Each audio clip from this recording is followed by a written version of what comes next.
요즘은 꽃미남이 인정을 받는 그런 시대죠. 자, 이러면 성경인물 가운데 최고의 꽃미남이 누구이겠습니까? 성경에 많은 남성들이 나오는데 그 많은 남성들 가운데 어떤 사람이 꽃미남일까? 이 성경이 보면 두 사람의 대표적인 꽃미남이 두 사람이죠. 오늘 본문에 나오는 요셉 그리고 다윗의 아들 압살롬. 압살롬은 어떻게 표현하고 있냐 그러면 머리끝부터 발끝까지 흠이 없다 이렇게 말할 정도로 이 압살롬도 꽃미남이에요.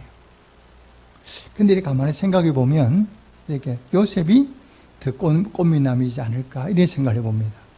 어디에 근거를 두고? 근거가 있죠. 요셉이 오늘 본문이 보니까 아주 구체적으로 말하잖아요.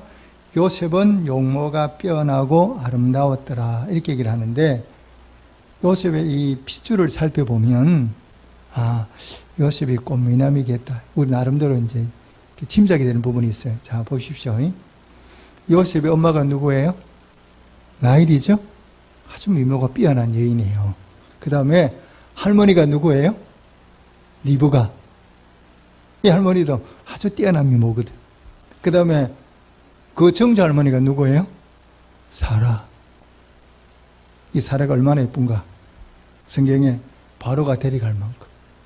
그러니까 요셉이 우리 요즘 말로 말하면 외탁을 한 것 같아. 그러니까 대대로 다 이제 할머니, 어머니 다 이렇게 미인들이니까 그 좀 외탁을 해서 꽃미남이 되지 않았나 이렇게 생각하죠. 얼마나 잘생겼으면 이 보디바네가 매일 동침을 요구할 정도로 그렇게 뛰어난 꽃미남인 것 같아요. 자, 그런데 이 성경에서 요셉을 대표하는 단어는 꽃미남이 아닙니다. 요셉이라면 꽃미남 이렇게 우리 머릿속에 나타나지는 이제 표현되지는 않죠. 요셉 이러면 여러분 제일 먼저 떠오르는 단어가 무엇입니까? 요셉 이러면 요셉과 연결된 단어가 바로 뭐냐? 형통이죠. 형통. 이 성경은 여러 곳에서 요셉이 형통한 사람임을 강조하고 있죠. 자, 우리가 그러면 형통이다 이렇게 생각하면 머릿속에 떠오르는 게 무엇입니까? 별다른 어림없이 일이 잘 돼 나가는 것. 모든 일이 내가 계획한 대로 뜻대로 잘 이루어질 때 우리가 뭐라고 합니까? 형통하다 이렇게 얘기를 하죠. 그래서 이 땅을 살아가는 많은 사람들이 다 형통을 꿈꿔요. 형통했으면 좋겠다 이렇게 생각을 하죠. 그런데 이 성경을 보면 이 성경이 말씀하는 형통은 우리가 생각하는 거 좀 달라요. 요셉의 경우는 다르죠. 자, 보십시오. 요셉의 아버지 집에 편안히 살 때 아버지 사랑받았잖아요. 아버지 야곱으로부터 특별한 사랑을 받고 그 다음에 옷도 비단 옷을 입었어. 형들과 다른 대우를 받을 그때에 성경은 요셉에게 형통하다 이런 말을 안 씁니다. 그런데 오늘 본문에 보면 그럼 요셉이 어떻게 됐습니까? 형들에게 인신매매를 당해서 보디발의 집에 종으로 왔어요. 지금 종으로 살고 있죠. 그리고 나중에는 이 보디발 아내의 요구를 거부하다가 감옥에 가게 되죠. 근데 감옥 안에서도 성경은 뭐라고 말씀하느냐? 요셉이 형통하다 이렇게 말씀하죠. 그래 우리가 생각했던 형통하고 이 성경이 말씀하는 형통하고는 좀 차이가 있다는 것을 우리가 좀 알 수가 있죠. 그렇다면 성경이 말씀하고 있는 형통의 근거가 무엇입니까? 그럼 성경이 말씀하는 형통이란 뭐냐? 자, 구약 본문 한번 보겠습니다. 2절, 3절 읽겠습니다. 2절, 3절입니다. 제가 2절 읽겠습니다. 여호와께서 요셉과 함께 하심으로 그가 형통한 자가 되어 그의 주인 애굽 사람의 집에 있으니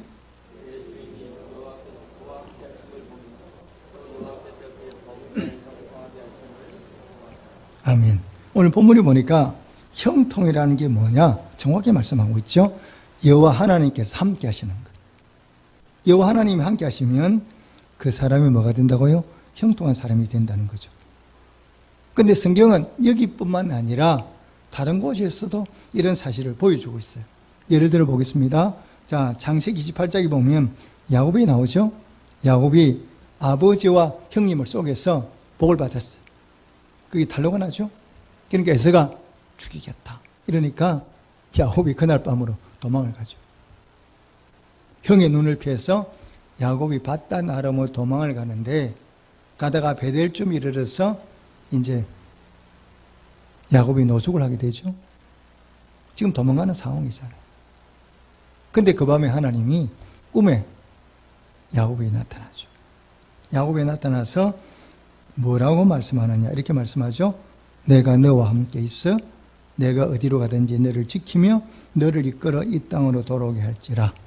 내가 네게 허락한 것을 다 이루기까지 너를 떠나지 아니하리라. 이렇게 말씀해요. 도망가는 그 야곱에게 하나님 나타나셔서 뭐라 하느냐? 뭐라고 말씀하세요? 내가 너와 함께 하겠다. 이렇게 말씀하시죠. 자, 야곱이 바단 아람에 도착했습니다. 외삼촌 라반의 집에 찾아가서 이제 그곳에 생활하게 되는데, 라반이 어떤 사람이냐? 요셉보다 한 수 더 뜨죠. 엄청난 사기꾼이에요. 야곱과 약속한 것을 계속 깨뜨리죠. 딸 주겠다 그러다 또 거짓말하고, 뭐 계약을 맺으면 다 깨. 그런데 이상하게 어떤 일이 벌어집니까? 그곳에서 야곱이 두 딸과 결혼을 해서 아들, 딸들을 낳고, 그 다음에 그 라반의 많은 재산이 시간이 전에 누구 것이 돼요? 야곱의 것이 되죠. 결국 뭐 하는 겁니까?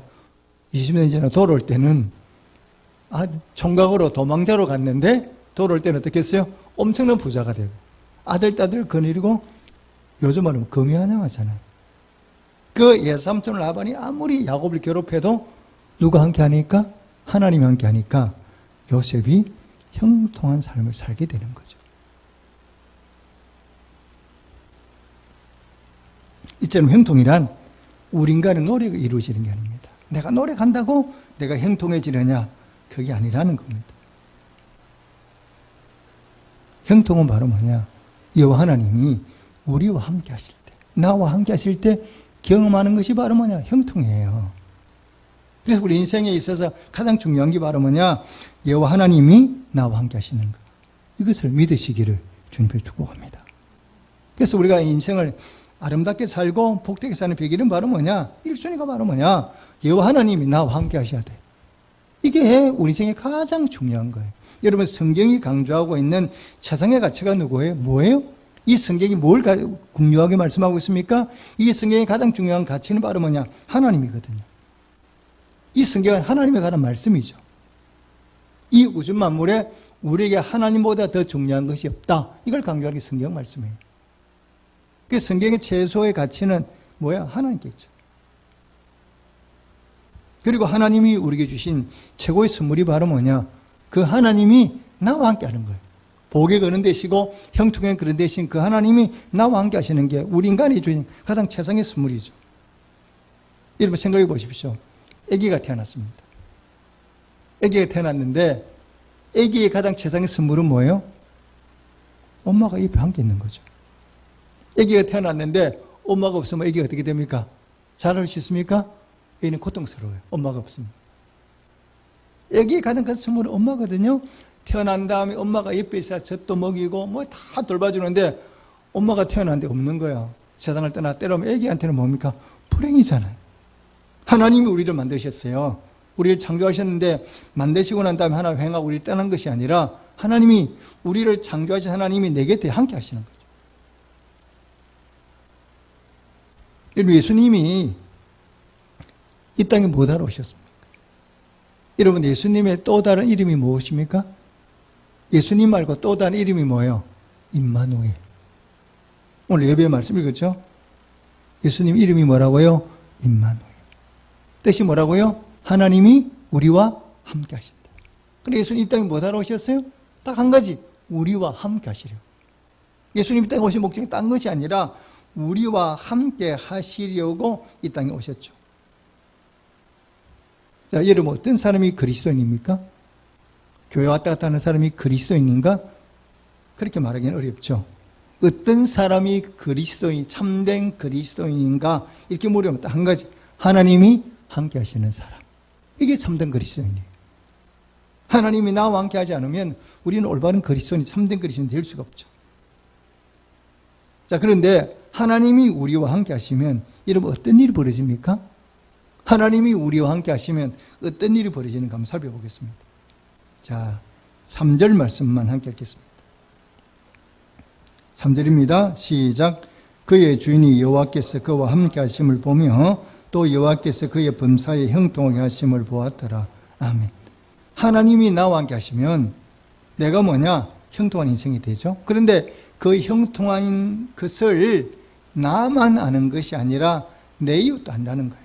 자, 보디발은 애굽 사람이기 때문에 하나님을 모릅니다. 이방인이죠. 이방인이니까 하나님을 당연히 모르는데 이 보디발이 요셉의 자기 집이와 살면서부터 누구에 가는 걸 알게 되는 거예요? 하나님에 가는 걸 알게 되는 거죠. 누구를 통해서? 요셉을 통해서. 요셉을 보니까 저 아이가 요셉이 하나님을 믿는 거죠. 이 보디발이 알게 되죠. 알게 되고 그 하나님이 함께 하니까 자기 집안에 어떤 일이 벌어지는 걸 보면서 보디발이 깨닫는 거죠. 아, 저 요셉은 하나님이 함께하는 아이구나. 이걸 보디발이 알았다는 거예요. 오늘 본문이 그렇게 말씀하고 있잖아요. 보디발이 눈으로 봤다니까. 그런데 이거는 요셉만의 얘기가 아닙니다. 하나님이 나와 함께 하시면 나만 하나님을 아는 게 아니라 내 주변의 모든 사람이 하나님을 알게 되죠. 성경 다른 곳에도 이게 기록되어 있어요. 창세기 26장에 보면 이삭에 대한 얘기가 나오지 않습니까? 이삭이 거랄로 내려갔어요. 이 거랄 지방에 사는데 이 거랄 사는가 이삭 사이에 다툼이 일어났습니다. 뭐 때문에? 우물 때문에. 이삭이 우물을 파니까 물이 콸콸 나오죠. 근데 그 가나안 지방은 건조한 땅이기 때문에 우물을 파도 물이 잘 안 나오거든요. 근데 이삭이 우물을 파면 물이 콸콸콸 나오는 거죠. 그러니까 거랄 사람이 쫙 달려와서, 야, 이 땅이 우리 땅이니까 우물도 우리 거야, 내놔. 요셉 이삭이 가져가라. 또 우물 또 파죠. 또 파니까 물이 또 콸콸 나오니까 또 달려왔어. 이 물도 우리 거잖아, 내놔. 가져가라. 또 이삭이 다른 곳에 가서 또 우물을 파죠. 물이 또 콸콸 나와. 그래 그때서 거랄 사람들이 와서 손을 딱 들고, 야, 우리 잘못했다. 이렇게 얘기를 하죠. 왜 그렇습니까? 거랄 사람이 이렇게 말하죠. 우리가 분명히 보았다. 여호와 하나님께서 너와 함께 하심을 우리 눈으로 분명히 보았다. 이렇게 얘기를 합니다. 거랄 사람들 뭐야? 블레셋 사람들도 이방인이잖아요. 하나님 모르거든요. 누굴 통해서 하나님을 알게 됐다고요? 이삭을 통해서. 이삭이 하나님과 함께 하니까 그 함께 하는 것을 이삭만 아는 것이 아니라 이 이방인이 블레셋 사람들로 거랄 사람들도 이것을 눈으로 보고 확인하게 되는 거죠. 신학의 본문도 이걸 보여주고 있잖아요. 바울과 실라가 매를 맞고 감옥에 갇혔습니다. 그런데 한밤중에 바울과 실라가 하나님을 찬송하고 기도하니까 하나님이 함께 하시잖아요. 함께 하시니까 갑자기 뭐 지진이 일어나서 옥문이 열리고 그 다음에 묶인 것이 다 풀어져 버렸어요. 이걸 보고 너무 놀라서 간수가 놀라가지고 자살하려고 그러잖아요. 근데 바울이 그러지 마라. 우리 도망가고 다 이기겠다. 이렇게 얘기를 하죠. 그리고는 이 간수가 너무 놀라서 저 어떻게 해야 됩니까? 처음 나가는 일이잖아요. 자기가 간수 생활 오래 했지만 이렇게 이런 사건은 처음 보거든. 믿지 않는 간수가 그 바울을 통해서 하나님을 알고 믿고 온 집안이 바로 세례받잖아요. 그리고 기쁨이 넘치나요. 하나님이 함께하면 나만 하나님을 아는 게 아니라 내 주변의 모든 사람들도 하나님을 알게 돼요.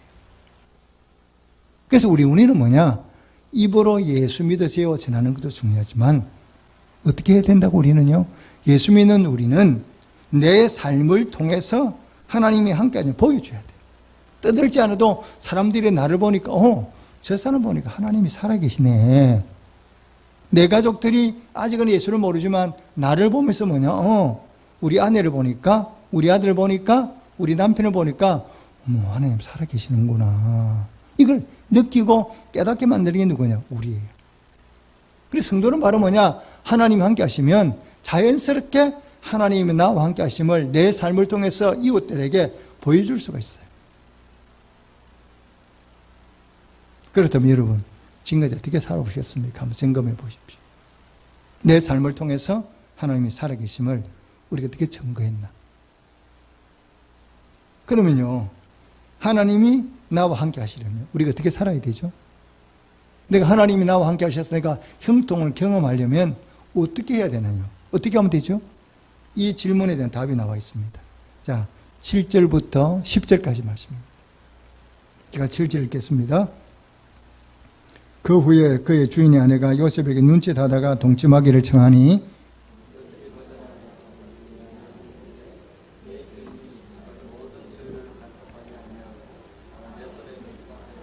이 집에는 나보다 큰 이가 없으며 주인이 아무것도 내게 금하지 아니하였어도 금한 것은 당신뿐이니 당신은 그의 아내임이라. 그런즉 내가 어찌 큰 악을 행하여 하나님께 죄를 지으리까?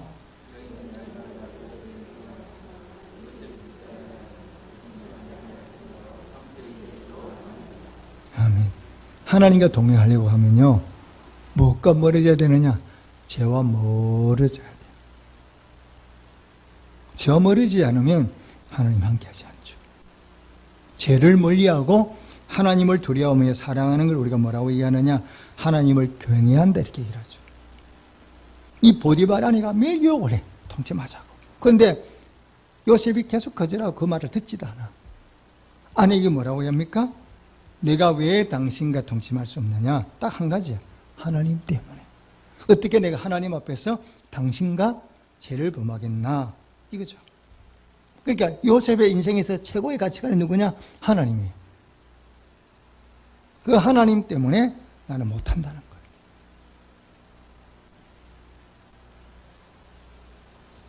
거예요. 요셉의 중심에 무엇이 놓여져 있습니까? 하나님 말씀이 놓여 있죠. 하나님을 경외한다는 얘기는 뭐냐? 하나님 말씀을 내 삶의 중심에 놓는 거죠. 그리고 그 말씀대로 사는 거예요. 요셉이 그런 사람이지 않습니까? 그러니까 하나님이 요셉과 동행하시죠. 여러분, 성경에는 요셉 말고도 하나님과 동행하는 사람이 있죠. 자, 사도행 10장에 보면 고넬료라는 사람이 나옵니다. 이방인이죠. 그런데 이 고넬료가 어떻게 사느냐? 경건하여 온 집안이 하나님을 경외했고 그 다음에 기도와 구제에 힘썼다 이렇게 말씀하죠. 그랬더니 어느 날 천사가 찾아왔어요.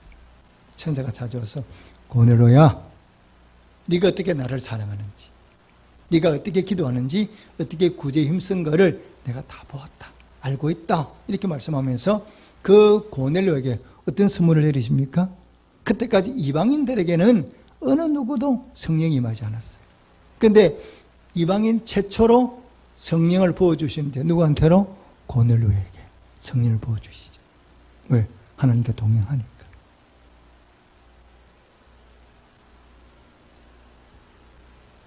여러분, 나는 얼마나 하나님을 경외하며 살아가고 있습니까?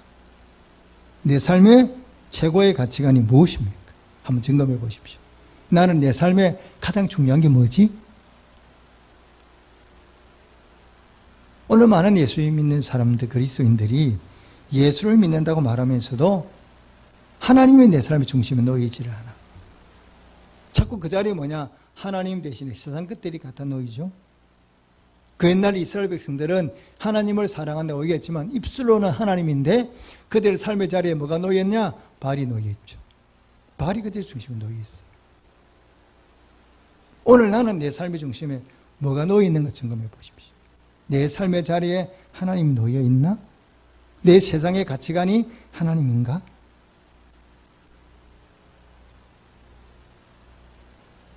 여러분, 예수 믿는 사람들이 하나님을 사랑한다면 제 우선순위를 놓는 게 바로 뭐냐? 예배예요. 자, 제가 이제 국민일보에 보면 미션란이라 그래서 교회 가는 정보들을 쭉 이렇게 이제 실은 신문이 있는데요. 거기 보면 계속해서 나오는 게 바로 뭐냐? 요즘 코로나 시대 예배예요. 이 자꾸 그 기자나 이런 학자들이 이제 목사님들이 하는 얘기가 바로 뭐냐? 코로나19로 오면서 예배가 문제가 됐다는 거죠.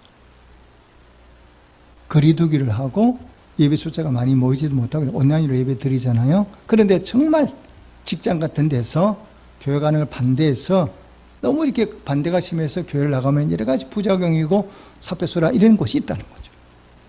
그래서 못 나오는 거는 충분히 이해가 되고 그래서 뭐래요? 가정에서 온라인으로 예배 드릴 수 있도록 배려했다는 거죠. 그런데 문제는 뭐냐? 내가 교회 나올 수 있어. 조금 노력하면 얼마든지 예배드리는 게 별로 문제가 아닌데 핑계 삼는 거죠. 이걸 핑계로 해서 다른 사람이 안 나오니까 나도 적당하게 그냥 핑계 삼아서 교회 안 나오는 게 자유롭죠. 이전에는 교회 안 나오면 좀 미안한데 요즘은 다 그러니까 온라인으로 집에서 나올 수 있음에도 불구하고 안 나오고 자기 편한 데로 가버린다는 거예요. 이거는 예배가 아니다. 이걸 계속해서 이 학자들, 목사님들, 이 사람들이 짓고 있어요. 여러분, 예배가 얼마나 중요한가 생각해 보십시오.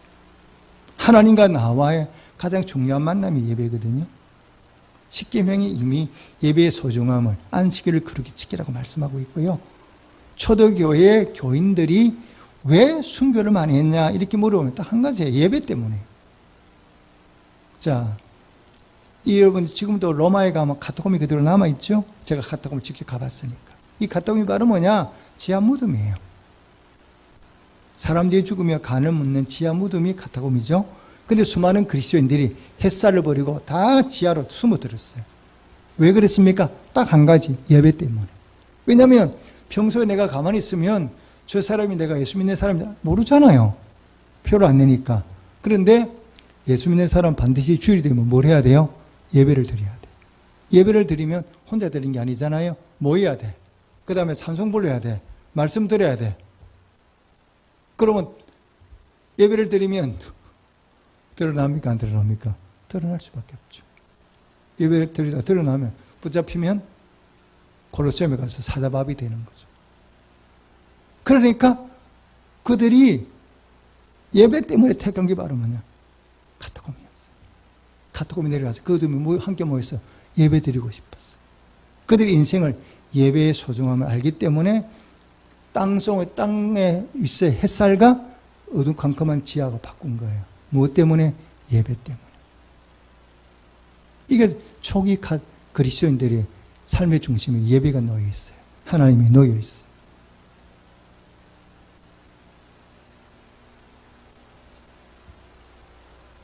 여러분, 하나님이 함께 하시면요, 어떻게 경험할 수 있습니까? 내가 어떻게 해야 이웃들에게 하나님이 나와 함께 하시는 보여줄 수 있느냐? 내 삶의 중심에 하나님을 놓으면 돼요. 그걸 변경시키지 않고 그 말씀 붙들고 살면 돼요. 제가 전에도 말씀드린 적이 있는데 불의 전차라는 영화를 꼭 한번 보십시오. 이 불의 전차는 아카데미 상도 이렇게 많이 받았어요. 근데 이 불의 전차는 일부러 만들어진 영화가 아니고 신라를 갖다 만든 거예요. 한 개인의 일어난 얘기를 그대로 영화로 만들었거든요. 이 영화의 주인공이 누구냐? 영국의 에릴 리들이에요. 이렇게 리들인데 이 사람은 선교사의 아들로 태어났고 나중에는 결국 선교사로 중국에 가서 순교하게 되죠. 에릴 리들이 달리기를 진짜 잘해요. 그래서 제8회 파리 올림픽에 100m 영국 대표로 뽑혔어요. 그래 100m 이제 뭔가 금메달 후보죠. 근데 에릭이 이제 올림픽을 참석했는데 100m 예선이 언제냐? 주일에 열리게 됐어요. 그러니까 에릭이 뭐라고 하느냐? 나는 출전하지 않겠다. 여러분 생각해 보십시오. 나라에서 대표로 뽑아가지고 올림픽에 보냈더니 올림픽 예선이 주일이라고 나는 출전하지 못한다 이러면 어떻게 됩니까? 문제가 발생하겠죠? 그 다음에 영국 사람들과 언론이 난리가 난 거예요. 무슨 이런 일이 있냐? 에릭이 비난의 화살을 쏟아붓기 시작하는 거죠. 근데 에릭이 조금 더 흔들림이 없어요. 사람들이 뭐라고 했냐? 너 금메달 따서 하나 영광 돌리기 더 중요하지 않냐? 이렇게 에릭이 그랬어요. 나는 금메달보다도 하나님의 말씀을 지키는 게 더 중요하다고 생각합니다. 그래 결국은 에릭이 주일 성수 때문에 100m 예선에 참석 안 했어요. 다행히 영국이 함께 출전한 해놀드 에이브라함이라는 선수가 출전해서 100m 금메달을 땄겠죠. 근데 에릭은 금메달을 놓쳤죠. 그런데 그쪽에 간 사람들이 에릭에게 뭘 한번 얘기를 했냐 그러면 400m를 출전하라 그랬어요. 자 여러분 100과 400은 뭐예요? 종목이 다르잖아요. 100m는 단거리고 400은 중거리쯤 해당하는 거기 때문에 영 완전히 이렇게 뛰는 주법도 다르거든요. 그런데 에릭에게 400m를 출전하라 그랬어요. 에릭이 주종목이 100m 포기하고 다른 날 실행하는 400에 출전하게 된 거예요. 결승이 됐어요. 에릭이 출발 총성하게 뛰었는데 어떻게 뛰냐? 400은 100채로 못 뛰잖아요. 100m처럼. 그런데 400을 100채럼 뛰는 거예요.